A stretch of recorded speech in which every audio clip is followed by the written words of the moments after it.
Bismillahirrahmanirrahim. Assalamu alaikum wa rahmatullahi ta'ala wa barakatuh. Wa alaikum assalam wa rahmatullahi wa barakatuh. Welcome back our dear viewers to our channel Guiding Light, where we talk about life, faith and real conversations.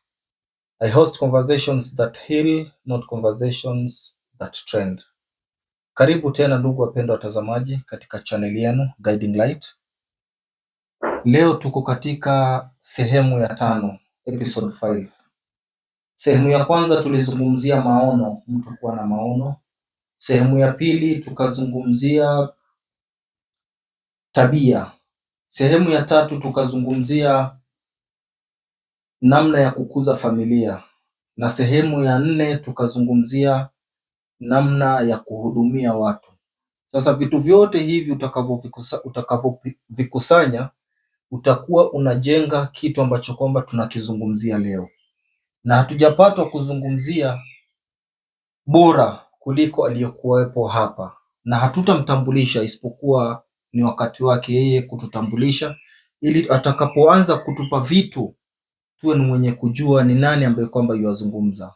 Karibu sana ndugu yetu, ustazi wetu katika sehemu hizi inshallah. Karibu, na tunaomba uweze kujitambulisha ili watazamaji wetu waweze kukufahamu kwa uzuri inshallah. Assalamu alaikum wa rahmatullahi wa barakatuh. Wa alaikum salam wa rahmatullahi ta'ala wa barakatuh. Alhamdulillah, nahmaduhu wa nasta'inuhu wa nastaghfiruh wa na'udhu billahi min shururi anfusina wa min sayyiati a'malina. Man yahdihillahu fala mudilla lahu wa man yudlilhu fala hadiya lahu. وأشهد أن سيدنا وحبيبنا ومعلمنا محمدا عبده ورسوله صلى الله عليه وعلى آله وأصحابه أجمعين. أما بعد، سبحانك لا علم لنا إلا ما علمتنا إنك أنت العليم الحليم.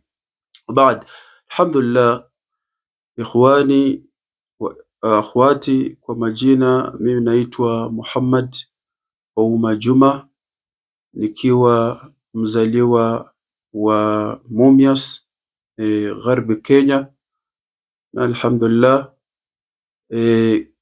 mimi ni daia, mmoja katika walinganizi wa kazi hii tukufu ambayo tumekutanika katika kikao kitukufu kama hiki.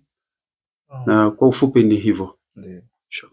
Naam, karibu sana ustazi wetu, dai wetu. Tunashukuru, tumepata faida sana kwa kazi zako, na tunashukuru na tunazidi kukuombea. Mwenyezi Mungu akubariki. Amin.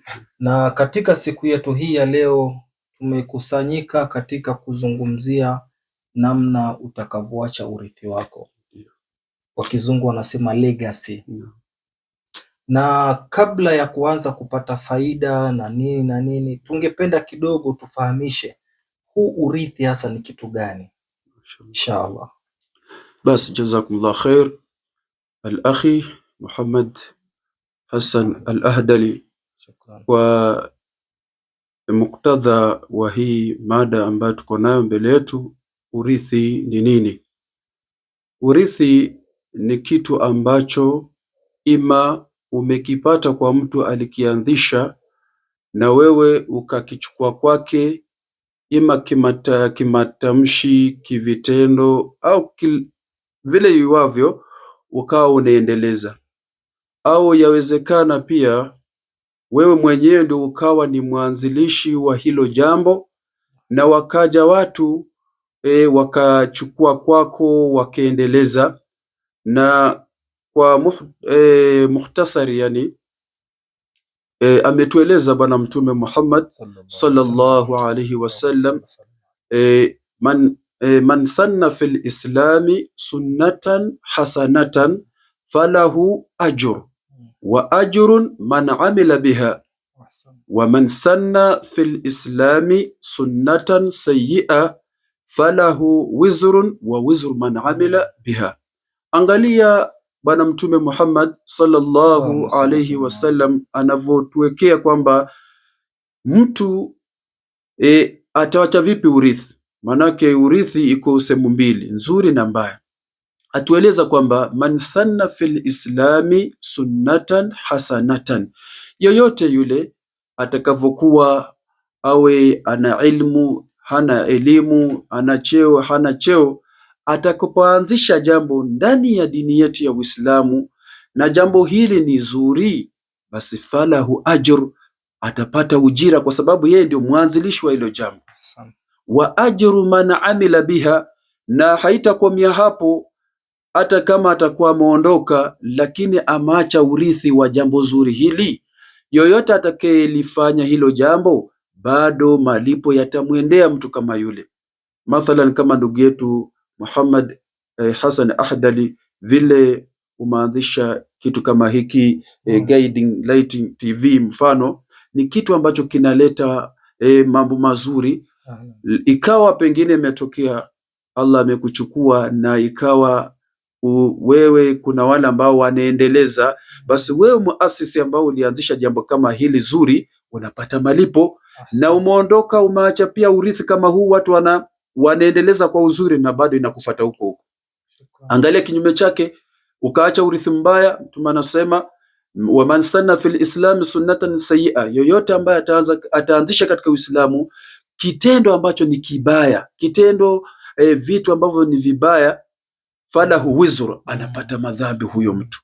Na vile vile haitakomea hapo, wa wizru man amila biha, na yoyote yule ambaye atakuja kuendeleza yule ubaya.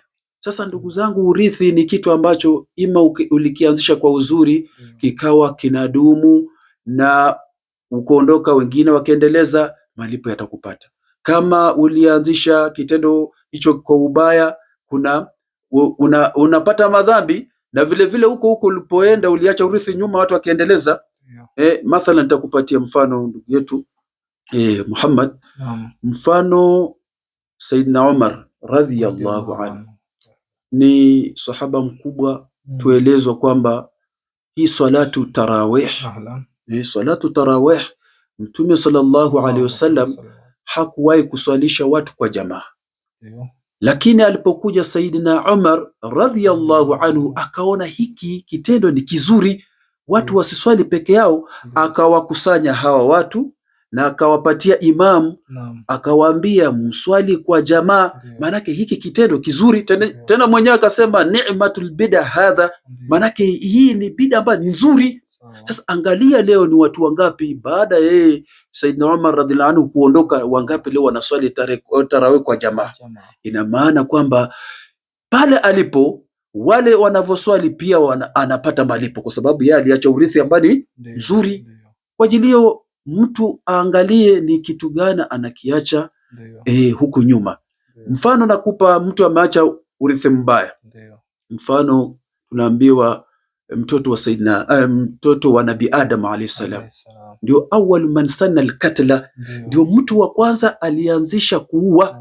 Sasa inasemekana yeye ndio alikuwa mwanzo wa kuanza kuua. Pale alipoenda, yoyote ambaye atakuja kuendelesha kitendo cha kuua, basi yeye bado anapata wizr, anapata fungu.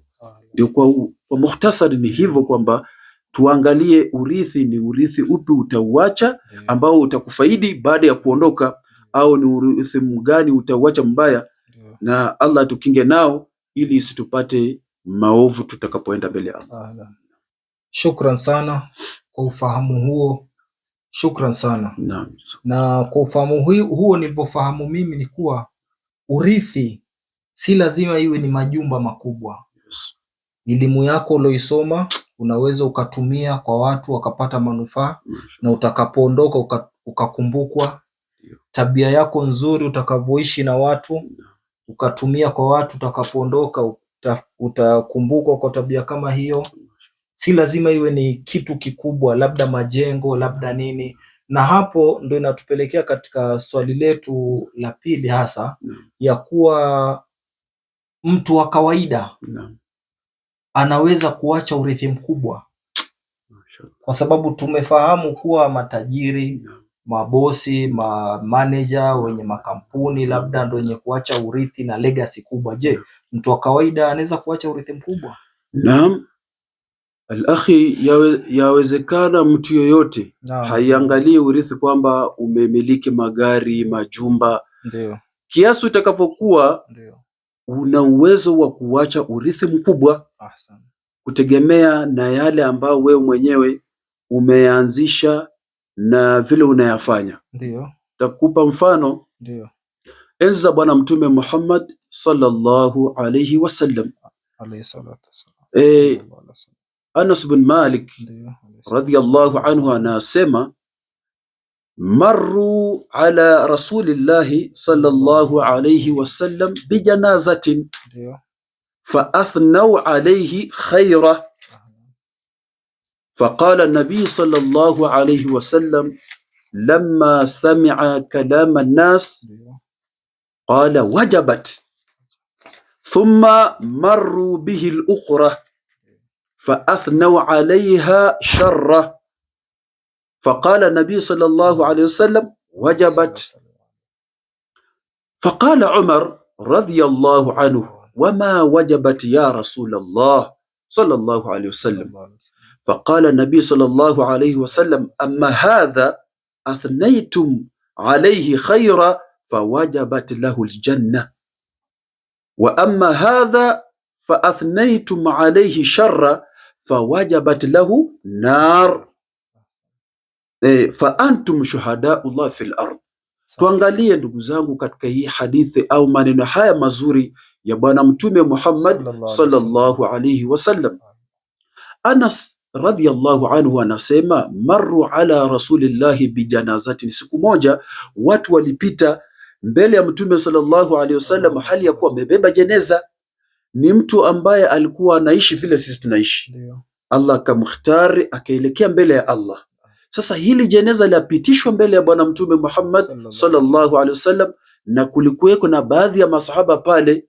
Fa athnau alayhi khaira, watu wakawa wanamsifu huyu ambaye anapitishwa mbele ya Mtume sallallahu alayhi wasallam kwa matendo yake mazuri. Huyu mtu angalia, si mtu ametajwa ni sahaba kwamba ni fulani katika wale masahaba tunawajua, lakini inasemekana ni mtu amepitishwa tu, lakini watu wanazungumza kwake khairi, wakawa wanamsifu, alikuwa anaishi kadha, anafanya kadha, mashallah. Falamma faqala nabii sallallahu alayhi wasallam, Mtume Mwenyezi Mungu rehma na amani juu yake akasema, lamma sami'a kalama nas, aliposikia maneno ya watu wanavyomsifu ule jamaa, Mtume akasema wajabat, imempasa huyu yale ambayo hawa wanasema, imempasa awe vile wanavyomsifu hivyo.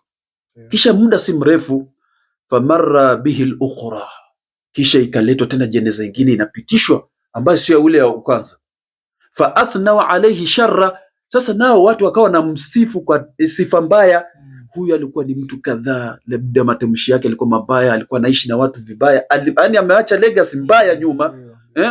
Basi faqala nabii sallallahu alaihi wasallam, pia Mtume akasema wajabat, imempasa huyo vile mnavyozungumza, inafaa iwe hivyo. Sasa kulikuwa na sahaba Sayyidina Umar radhiyallahu anhu, akashangaa na haya maneno ya bwana mtukufu mtume wetu Muhammad sallallahu alaihi wasallam. Faqala wama wajabat ya Rasulullah, kwa nini iwapase watu kama hao haya ambao unasema? Mtume sallallahu alaihi wasallam akasema, amma hadha fa athnaytum alayhi khaira, ama huyu wa kwanza nyinyi mmemsifu kwa tabia yake mzuri, kulingana na ile legacy ameacha nzuri, mmemsifu. Akasema fawajabat lahu aljanna, imempasa huyu mtu apate janna kwa sababu ameacha mambo mazuri nyuma. Wa amma hadha, lakini huyu mwingine, fa athnaytum alayhi sharra, mmemsifu kwa sifa mbaya, fawajabat lahu nar, ikampasa huyu mtu aingie motoni. Kisha akamaliza bwana mtume Muhammad sallallahu alaihi wasallam, fa antum shuhadaullah fil ard, sasa nyinyi eleweni, nyinyi ndio mashahidi wa Mwenyezi Mungu. Wapi? Hapa ardhini. Sasa inaonyesha kwamba mtu wa aina yoyote aweza acha urithi mkubwa kutegemea ima katika vitendo vyake, katika maneno yake, vile alivyokuwa naamiliana na watu. Si lazima awe anamiliki majumba manini, la, hata vile unaishi na watu.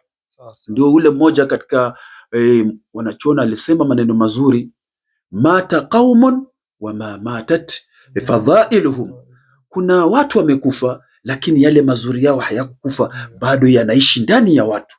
Waasha qaumun wa hum fi nas amwat, lakini kuna watu wengine unakuta bado wako hai, lakini hakuna manufaa watu wanapata, na hata afadhali wangekufa kuliko walivyokuwa hai.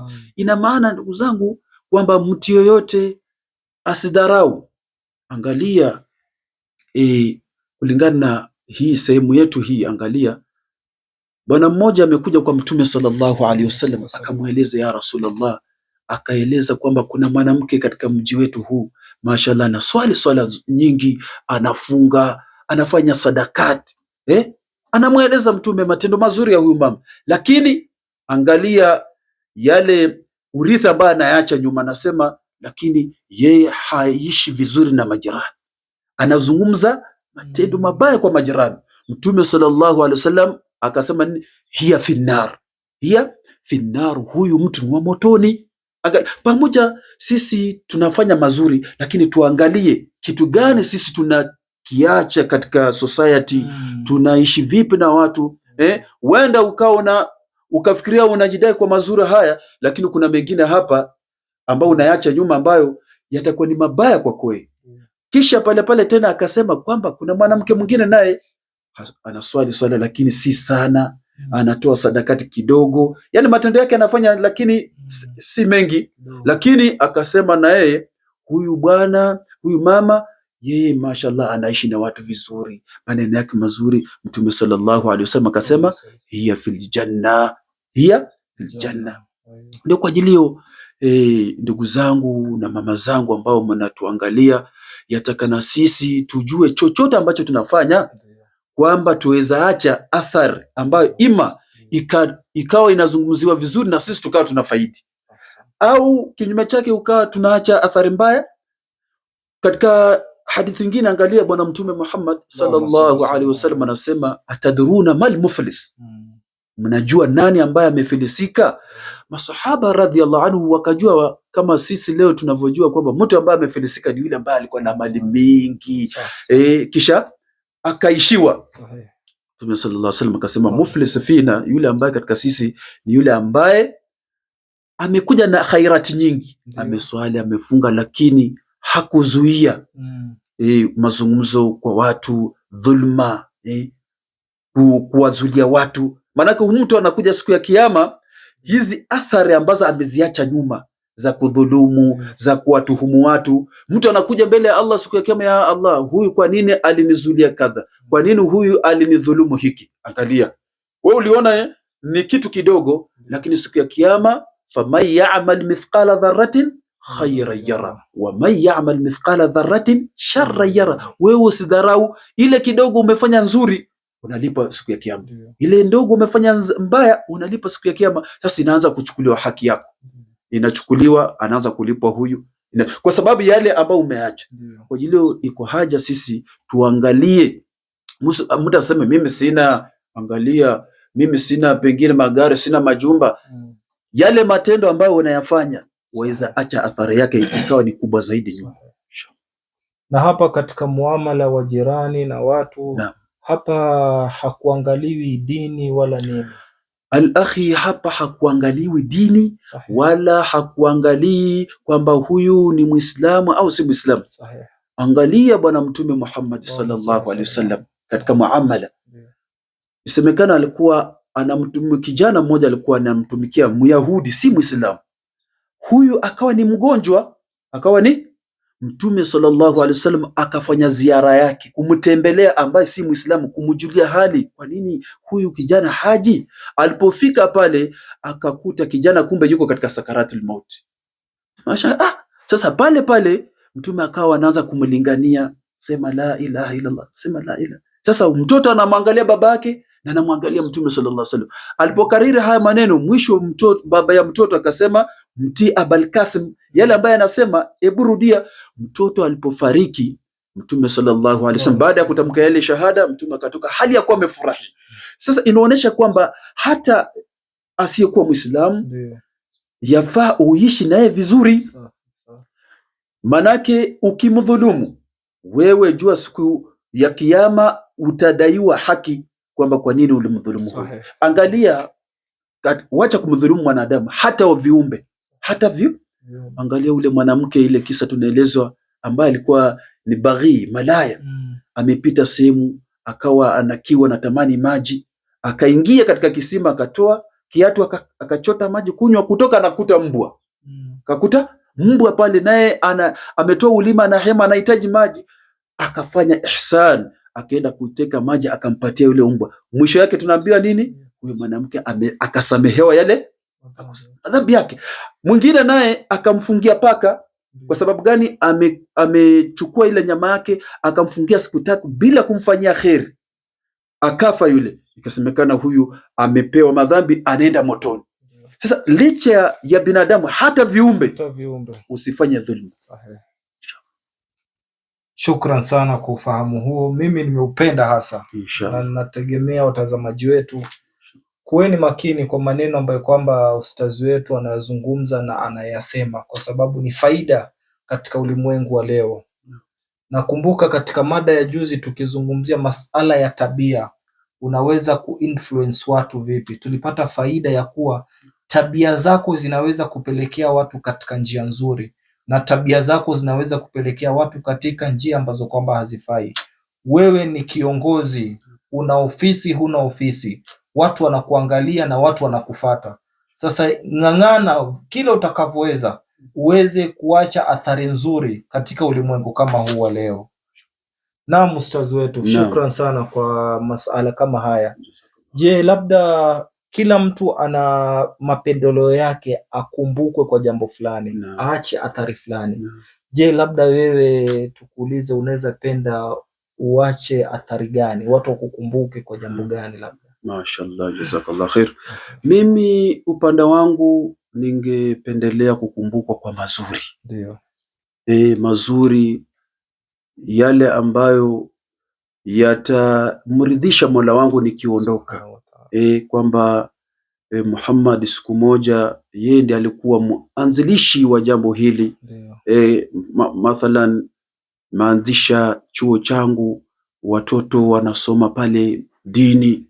Na mambo kama hayo mazuri, kwa sababu sisi hapa tunazungumzia kwa ujumla urithi. Sasa mimi ningependa yani nikumbukwe kwa uzuri, na hii ndugu zangu utakuta ndani ya Qur'an tukufu Allah ameeleza kulingana na vile watu ambao waliacha kumbukumbu nzuri ndani ya Qur'an.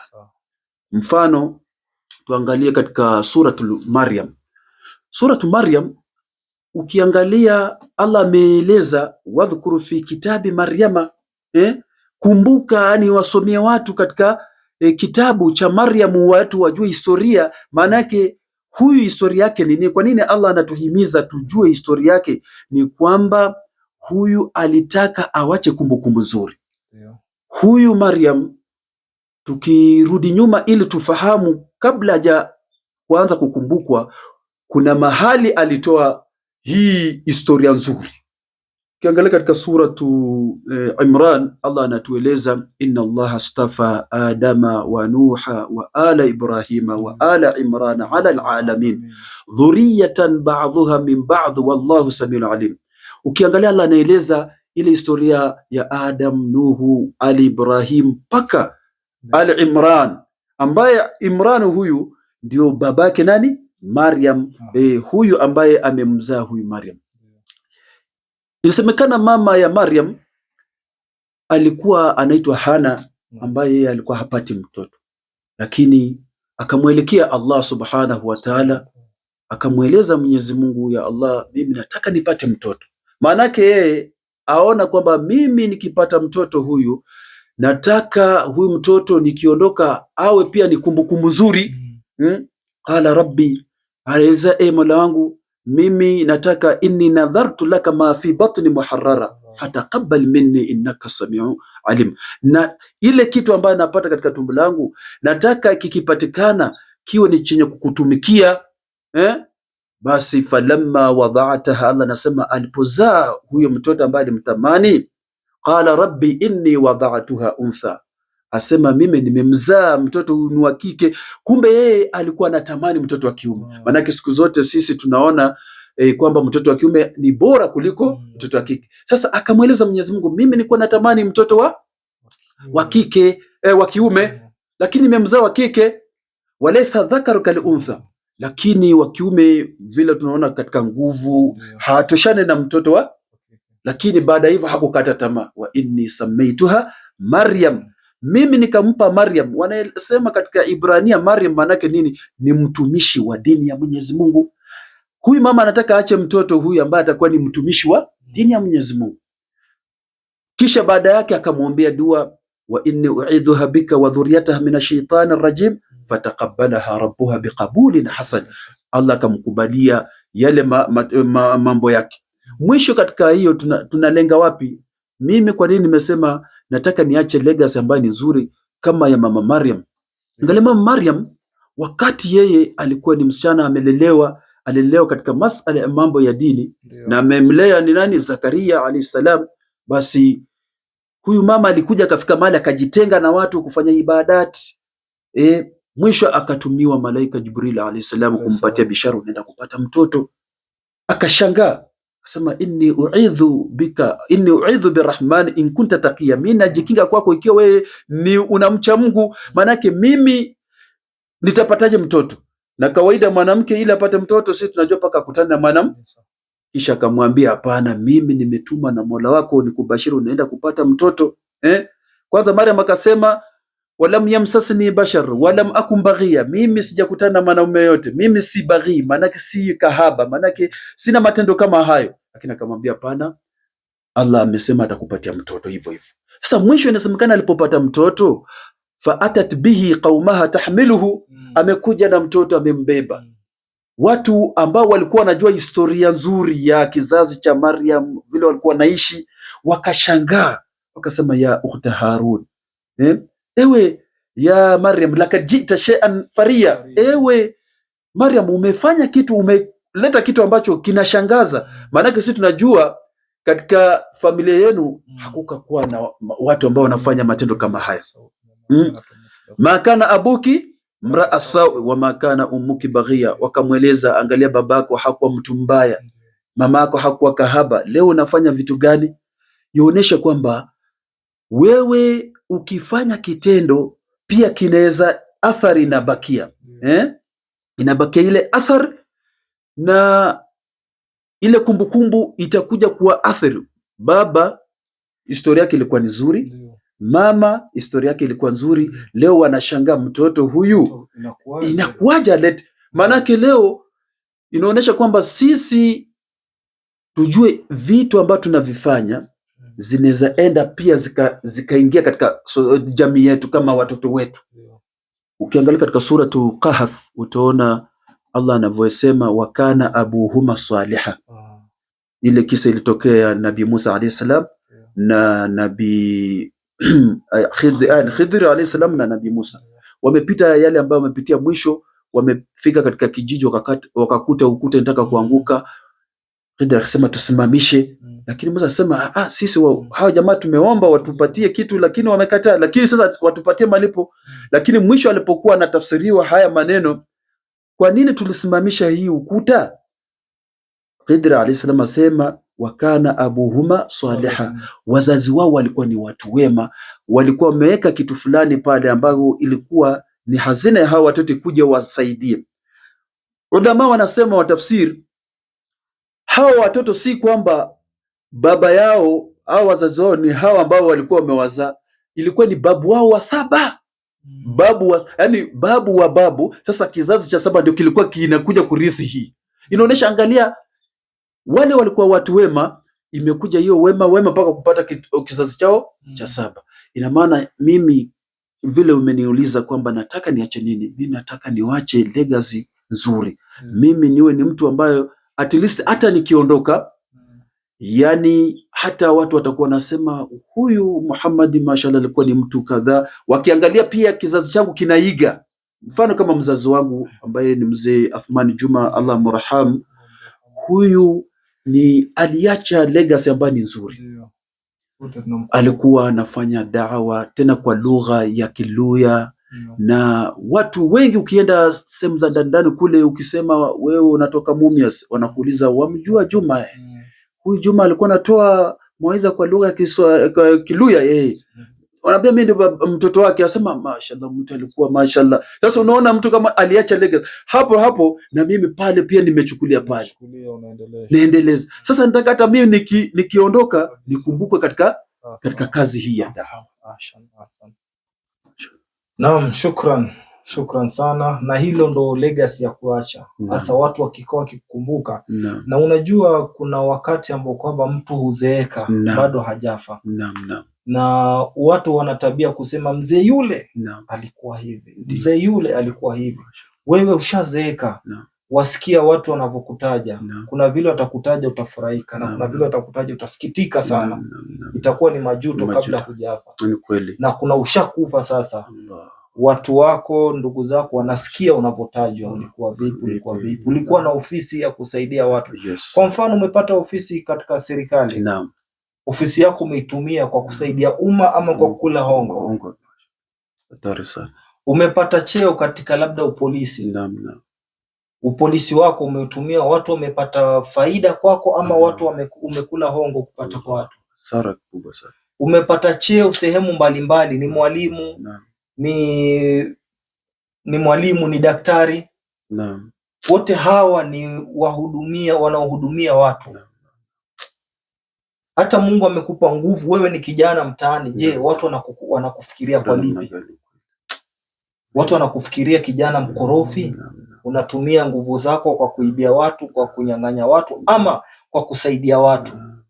Yote hii ni vitu ambavyo kwamba lazima tunafaa tukumbuke. Na hapo al-akhi, unaona ule Al-Waqi bin Jarrah ambaye alikuwa ni mwalimu wa Imam Shafi'i rahimahullah, asema uhibbu salihin wa lasta minhum, mimi nawapenda watu wema lakini mimi si miongoni mwao. Kwa nini? La'alli anala bihim khaira, kuwapenda hawa watu wema huenda nikapata, la'alli anala bihim shifaa, huenda nikapata shufaa. Wa akrahu man tijaratuhu almaasi, na ninachukia mtu ambaye biashara yake ni maasi. Walau kunna sawaa fil bidhaa, hata kama sote katika ile biashara yetu tuko sawa, lakini mimi nachukia. Sasa yatakana at least ile nafasi umepata, fanya vizuri. Na hapo utaona pia ukiondoka ile legacy yako itakuwa ni nzuri zaidi. Naam, shukran sana kwa ufahamu huo ustaz. Tunaendelea vizuri. Naam, wafikiri tunawezaje kujenga kitu ambacho kwamba kitaweza kuwanufaisha watu hata kama tumeondoka? Mimi ninavyofikiria al-akhi, kujenga kitu ambacho kitanufaisha, yani sisi kutunufaisha tukiondoka na watu wengine wanufaike. Kwanza tujenge watu taqwa Allah, watu waweze kumtambua Allah, wamjue Allah, watu wakuwa na hofu ya Allah. Kwa sababu sisi hapa duniani tuko katika marhala ya kupita. Sisi tulikuwa hatuko, leo tuko katika hii dunia, kisha tunaenda mbele ya Allah. Na sote Allah ametuleta liyabluwakum ayyukum ahsanu amala. Hapa ametuleta atujaribu nani ambaye atakuwa na matendo mazuri zaidi kuliko watu wengine. Unaona? Sasa yatakana sisi tujenge takwa ya Allah, kitu kubwa sana. Leo kitu ambayo imekosekana katika binadamu ni watu kumjua Allah, kujua nguvu ya Allah, kujua kwamba Allah ndio mwenye kumiliki hii dunia, ndio mwenye kuendesha hii dunia. Mfano, angalia katika hadithi al-Qudus, Allah subhanahu wa ta'ala anaeleza mwenyewe, ya ibn Adam la takhafanna min dhi sultan ma dama sultani baqi wa sultani la yanfadu abada. Ewe mwanadamu, usiogope nguvu ya kiumbe yoyote vile alivyokuwa, kwa sababu mimi ucheo yangu haiondoki. Hawa ambao tunaona leo, tunaona wana nguvu, wana power, hawa hawana power kumliko Allah. Allah subhanahu wa ta'ala nguvu yake ni kiasi gani? Angalia, rafa'a samawati bighairi amadin tarawna, amenyanyua mbingu saba bila nguzo ambayo tunaona leo. Nguvu gani ambayo ina uwezo wa kushikilia hiyo? Allah peke yake. Angalia, Allah akaitandaza hii ardhi. Leo sisi hatuna hofu ya ya Allah subhanahu wa ta'ala. Asema ya ibn Adam, la takhsha min dhiki rizqi, usiogope wa khazain mal'an wa khazain la yanfadu abad, usiogope uchache wa riziki. Leo mtu anakaa anasononeka, mimi mbona si kama wale, mbona wale wako hivi, mbona mimi. Wallahi wewe labda una kitu bora kuliko kile ambacho unaangalia. Nasemekana siku moja kuna bwana mzee amekuja kwa Sheikh, anamshtakia, ambaye ya Sheikh, qalla mali wa katharu al-iyal, mali yangu imeisha, niko na mashida. Lakini Sheikh akamwangalia, akaona huyu jamaa anakosa ile hofu ya Allah, hajajua Allah ni nani. Allah akamwambia, wewe uonaje kama mtu atakuja ako tayari akupatie milioni 5, lakini achukue jicho yako moja, jicho moja akupatie milioni, kwa sababu wewe uko na shida. Jamaa akashtuka, jicho langu moja kwa milioni 5? Asema hata ikiwa milioni 100 siwezi, jicho siwezi. Angalia, leo sisi tunaona pesa ndio kila kitu, lakini kumbe kuna vitu ambavyo tunavyo haviwezi kulipwa hata kununua kwa hiyo pesa. Unaona? Sasa ile hofu lazima watu tutengeneze ile watu takwa ya Mwenyezi Mungu, kwa sababu Allah anasema ya ibn Adam, la takhsha min dhikri rizqi wa khazain mal'an wa khazain la yanfad abada ya ibn Adam, khalaqtuka lil'ibada fala tal'ab, khalaqtuka lil'ibada, nimekuumba kwa sababu ya ibada wewe, sijakuleta hapa kwa sababu ya hizi vitu ambavyo unaona. Wa dhamintu laka rizqaka fala tat'ab, mimi ndio nimechukua dhamana ya nini? Ya riziki yako wewe, usijitie shida. Si ina maana kwamba usitafute riziki, lakini usiweke akili yako yote kwamba nguvu yako ndio itakupatia riziki, mbio yako, sijui nikifanya hiki nikakusanya hivi ndio. Uweza kuwa na kitu kichache, lakini Allah katia raha ndani yake. Asema wa izzati wa jalali, na hapa kwa nguvu zangu na utukufu wangu, in radhita bima qasamtuhu laka, ukiridhika na vile nimekupangilia, arahtu qalbaka, nitatia raha katika moyo wako, wa badanaka, na mwili wako. Leo stress ambazo zinaua watu, angalia leo utakuta mtu ana majumba nini, lakini ana mapresha, ana kadha, maana hana amani kwa sababu mara hiki anadaiwa, mara hiki. Lakini wewe umeridhika na vile Allah amekupangilia, ile takwa umeijenga katika moyo wako, ukaridhika, hivi ndio Allah amenipangilia. Allah anasema nitatia raha katika moyo wako na mwili wako, wa kunta anni mahmuda, na utakuwa unapendeza kwangu zaidi kuliko kiumbe chochote. Lakini kinyume chake, wa in lam tardha bima kasamtuhu laka, ikiwa hautaridhika na vile nimekupangilia, la usalitana alayka dunya, nitakutesa katika dunia. Yani unaamka mbio, unatafuta mashariki maghrib, unatafuta kila kitu unakusanya, lakini hakuna kitu bado utapata ile Allah amefanya nini. Leo tumeona wangapi ndugu zangu ambao mtu hata tuangalie tu mfano, angalia katika hivi vyeo vya kidunia. Leo mtu akiwa MCA anasonga mbele, anasema anatamani akuwe MP. Akisha kuwa MP, natamani nikuwe tama, hata rais baada anatamani. Sasa leo lini utapata utulivu wa moyo? Lazima ujenge takwa yako na Allah subhanahu wa ta'ala. Wewe tengeneza, ndio unaona katika kutengeneza takwa, ukiangalia ule Omar ibn Abdul Aziz ambaye ameacha yani kigizo chema. Huyu bwana alikuwa ni mtawala kama mfalme, mtu ambaye alitengeneza takwa yake na Allah subhanahu wa ta'ala. Yasemekana huyu bwana wakati alikuwa katika firashi ya mauti, anataka kufa, alikuwa na watoto 12.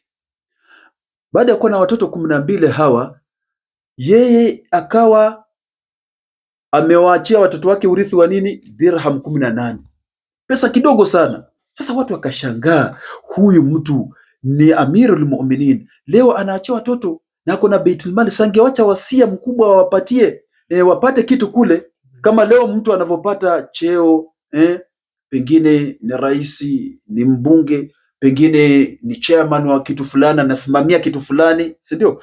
Anafika mahali pa kufa. Sasa hizi vitu kumbe mtu huwa anachukua kwa maslahi ya familia yake, watoto wake nini. Sasa yeye akasema, mimi siwezi wapatia kitu ambacho si chao.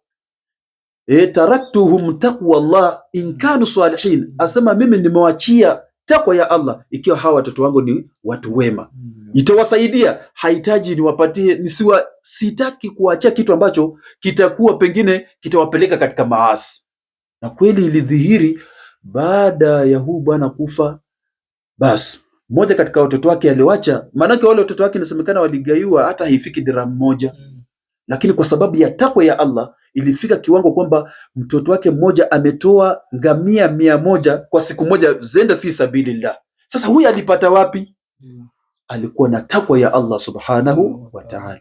Mwingine alikuwa ni mfalme ambaye ni Hisham ibn Malik, ambaye alikuwa ni mfalme.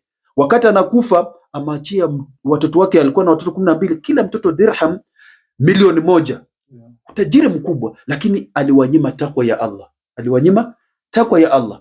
Sasa wakati wamekufa, baba huyu amekufa, watoto manake walikuwa wanajua baba ndiye mwenye kuleta, wametumia mali vibaya. Mwisho imeonekana mmoja katika watoto wake ako katika barabara anaomba, nisaidie, nisaidie, nisaidie. Sasa kitu bora ambacho sisi tunatakana tukiache nyuma iwe ni takwa ya Allah. Hizi vitu havina uwezo wa kuleta manufaa wala kudhuru isipokuwa ni Allah. Mwenye kuneemesha ni Allah, mwenye kuendesha. Pamoja na mimi hii ni sababu yangu nafanya hivi, lakini kama Allah atataka nitanufaika, Allah hataki, takwa ni kitu muhimu sana. Yani kwa ufahamu huo ni kwamba ukikaa wewe mtazamaji wetu ukijiuliza swali, jiulize swali, usijiulize kwa swali ya kuwa nina uwezo wa kuacha urithi. Hapana. Jiulize swali ya kuwa ushaanza kutengeza urithi wako, kwa sababu urithi unautengeza wakati uko hai, sio kitu ambacho kwamba utaitengeza mwisho wa maisha yako. Hapana. Wakati uko hai, uhai wako unautumia kwa kujenga legasi yako. Je, ushaanza kujenga legasi yako? Na kama ushaanza kujenga hii legasi, je, legasi hii ni nzuri ama ni mbaya? Utakumbukwa kwa mambo mazuri ama utakumbukwa kwa mambo mabaya? Nashukuru sana ustazi kwa masomo ambayo kwamba umetuletea leo. Shukran, Allah akujaze. Amin, amin, amin. Mwisho tunaelekea, ukipata hivi Gen Z, naam, vijana wenye umri mdogo kama hao, waweza kuwashauri vipi? Labda mimi nasaha yangu kwa vijana, kwanza nianze na wazazi kabla ya vijana, kwa sababu vijana hawa wako na wazazi, hawakujipata hivi hivi. Sisi kama wazazi tumefeli. Yatakana sisi kwanza, ili tupate dhuria, kizazi kizuri, lazima sisi kwanza tunaanza pale tulipochukuana mume na mke, tumefata sheria ya dini vile inatakana.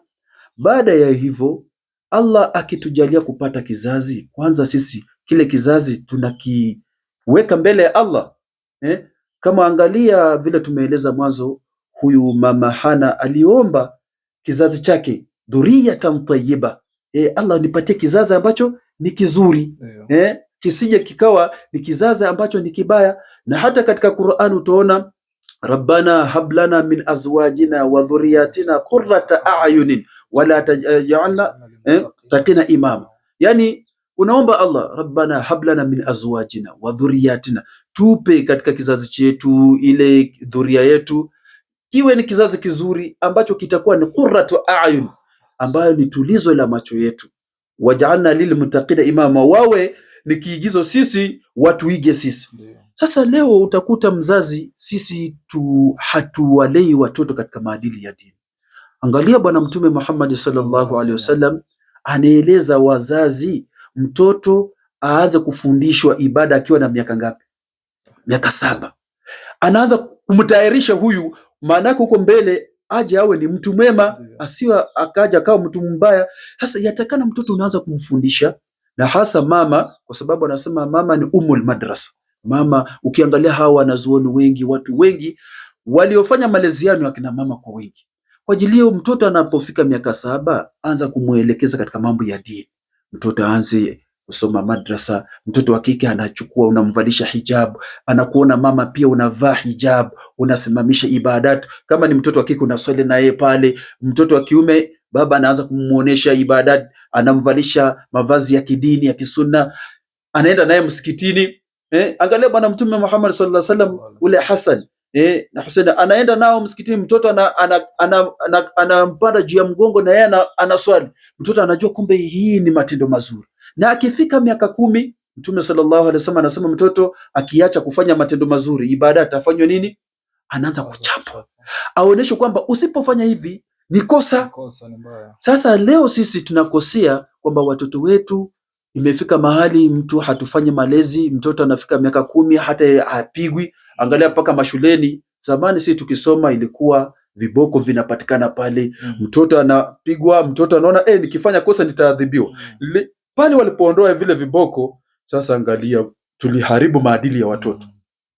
Na chochote ndugu zangu, tukienda kinyume na dini vile inasema na vile Mtume sallallahu alaihi wasallam alituelekeza, kuna madhara. Ikiwa Mtume sallallahu alaihi wasallam, angalia wakati imeshuka kwake Iqra, soma, Mtume alikuwa anasema mimi siwezi kusoma, alibembelezwa, alifinywa mpaka ikawa mimi siwezi lakini hivyo hivyo utasoma. Sasa lazima watoto waelekezwe, na angalia hata katika maadili hiyo, angalia hata mtoto inapofika miaka 10, Mtume sallallahu alaihi wasallam anasema wakiwa watoto katika nyumba, mtoto wa kike na mtoto wa kiume wasilale sehemu moja, wanatenganishwa. Angalia maadili, ajue msichana, manake pale sasa maumbile ya hawa watoto yanaanza, ishara zinaanza kubadilika, hisia zinaanza kukua tofauti, kijana kae haya. Pamoja na hivyo pia, angalia hata mtoto wa kike wakiwa ni wawili, hawaruhusi kujifunika shuka moja au blanketi moja, kila moja atakana.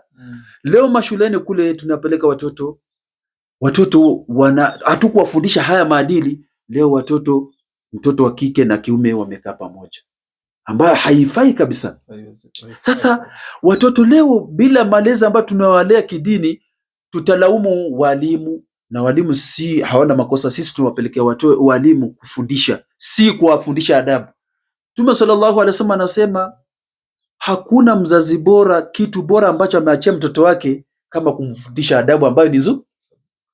Leo usipomfundisha mtoto wako adabu nzuri kama mzazi, wataka nani amfundishe? Sasa mtoto kwanza, we mzazi anza kumwelekeza mtoto.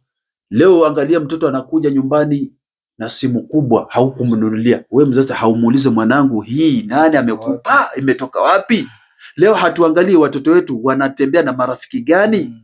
Man tashabaha biqaumin fahuwa minhum. Leo unaona hii mambo ya ushoga sijui nini, ni kutokamana na sisi kama wazazi tumefeli kuwafundisha watoto maadili. Leo wataenda wanachanganyikana na watoto ambao pengine hawakufundishwa maadili. Basi leo utaona inafikia kiwango kwamba mtoto wanafanya mambo ambayo hafai. Leo inafika kiwango watoto wanachoma shule. Wewe fikiria mtu kufikiria mpaka afungie wenzake katika class awachome. Huyu mtu ana roho gani na amejifunza wapi hii? Si kwamba ni siku moja amejifunza pale, kule nyumbani. Tarbia ilikosekana wapi? Imeanza mbali. Kwa ajili hii Gen Z lazima sisi wazazi tuanze nao, kwanza kuwafundisha maadili polepole, na ikifika kiwango kiboko kitembee, mtoto ajue hii ni kosa, nikifanya nitaadhibiwa. Ikiwa Allah subhanahu wa ta'ala mwenyewe siku ya kiyama ameweka wale ambao wanafanya mazuri, anawapeleka pale pazuri, kama wale ambao wanafanya mabaya anafanya nini? Wanaadhibiwa. Leo sisi tunatoa adhabu. Wewe ni nani? Allah mwenyewe anaadhibu. Wewe ni nani ambao huwezi kuweka sheria kama hii? Naam, lazima sheria ikuweko. Naam, sehemu yoyote, ni nyumbani, ni shule, ni kazini, ni wapi, bila ya sheria watu watavunja sheria. Wafanyakazi utaona ni watu wazima. Watu wazima wako kwenye kampuni wanafanya kazi, lakini kukosekana sheria hapo, watavunja kazi, watavunja sheria, watakuja kuchelea, wataharibu kazi, watapeleka vitu visivyofaa. Ndio. Na kitu fulani umegusia, na ndio ilikuwa ni swali yetu ya mwisho, sababu inayopelekea hawa wanafunzi hasa kuchoma mashule. Sijui hiyo ni nje ya mada, lakini ni kwa sababu ni janga ambalo kwamba liko katika nchi yetu, hasa jamii yetu. Watoto saizi wamekuwa ni waajabu sana. Wanachoma mashule, wanaharibu mali, wana nini, na tunavyojua kuharibu mali ni mbaya. Sijui mambo gani labda yanapelekea ikawa vitu hivi vinapatikana. Wajua al-akhi Muhammad, kwamba Allah subhanahu wa ta'ala anasema, wama asabakum min musibatin fabima kasabat aydikum wa ya'fu an kathir. Yale ambayo mnayapitia ni kwa sababu ya nyinyi wenyewe, mmeyatengeneza wenyewe kwa mikono yenu. Leo hawa watoto wetu kufikia kiwango cha kuchoma shule ni sisi wazazi, sisi viongozi. Leo angalia katika nchi yetu, utakuta mangapi yanafanyika. Wale ambao wamepewa mamlaka pengine hawapeleki katika maadili ambayo yanaridhisha, corruption iko juu. Unaona watu wanaiga, unaona mambo maovu. Na unajua hii hali haiwezi badilika.